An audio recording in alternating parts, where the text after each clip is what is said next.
পার্টির জন্ম হয়েছে জনগণের অধিকার প্রতিষ্ঠা করার জন্য। নাসিরউদ্দিন পার্টির উপরে হামলা করে জনগণের থেকে বিচ্ছিন্ন করতে পারবেন না। নাসিরউদ্দিন পার্টির উপর রক্তাক্ত করা হয়েছে।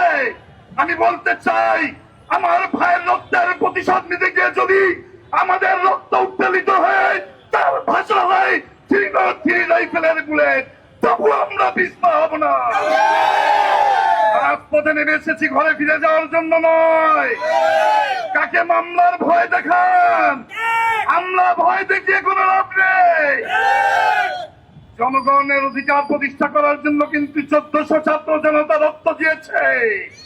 আজকে বিএনপির নেতা কর্মীরা মাঠে ঘাটে ঘুমাতো, হাটে ঘাটে থাকতো। আজকে এই এনসিপির কারণে, এই ছাত্র জনতার কারণে কিন্তু রাষ্ট্রীয় ক্ষমতা অধিষ্ঠিত হয়েছে।